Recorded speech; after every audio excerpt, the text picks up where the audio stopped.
సారంగపాణి జాతకం చాలామంది చూసుంటారు. ఈ మధ్యన రివ్యూస్ అవి చూస్తున్నాం.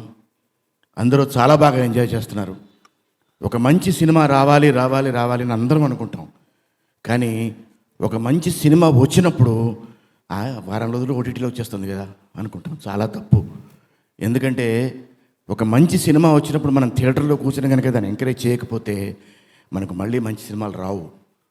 కనుక మనము దాన్ని రియలైజ్ అవ్వాలి. ఒక మంచి సినిమా వచ్చినా దాన్ని బ్లాక్ బస్టర్ హిట్ చేయాలి.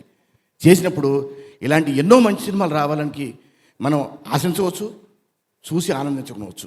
సో సారంగపాణి జాతకం ఈ సినిమాలో యాక్చువల్గా ఒరిజినల్గా నేను లేను, కానీ ఇంద్రగంటి మోహన్ కృష్ణ గారి దగ్గర వర్క్ చేయాలని ఆయన దాదాపు చాలా ఏళ్ళుగా చేస్తున్నాను నేను. ఈ సినిమాకి సడన్గా ఫోన్ చేశారు. ఆయన ఫోన్ చేసి ఆయన ఏదో చెప్పబోయారు. ఏం చెప్పకూడదు సార్, వేషం ఉంది కదా చేస్తున్నానని చేశాను. ఎందుకంటే కొంతమంది డైరెక్టర్ల దగ్గర ఏం అడగకూడదు, చేసేయాలి అంతే. అంచేత అలా నేను నా కెరీర్ మొత్తంలో కొంతమంది డైరెక్టర్లు నేను వాళ్ళు చెప్పబోయినా నేను వినలేదు, అలాగే ఈయన కూడా చెప్పబోతే నేను వినలేదు, వినకుండా క్యారెక్టర్ చేశాను. I hope you have enjoyed my character here in this film.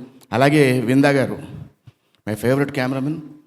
ఇంతకుముందు చిన్న వేషం చేయాలని అవకాశం వచ్చింది. డైరెక్టర్ చిన్న వేషం సార్ అంటే ఏం చెప్పదు సార్, మీరు if you want me I'm there అని అలా వెళ్ళాను. అలా ఫస్ట్ టైం చేశాను. ఈసారి ఇందులో చాలా ఎంజాయ్ చేశాను వాళ్ళ కాంబినేషన్లో వర్క్ చేస్తూ. అలాగే మా ప్రొడ్యూసర్ గారు ఆదిత్య 369లోని తెనాలి రామకృష్ణుడు క్యారెక్టర్ చేయాలి, కానీ కొన్ని అవాంతరాల వల్ల అది మిస్ అయ్యాను. ఆ తర్వాత మళ్ళీ ఇంతకాలానికి వచ్చాను.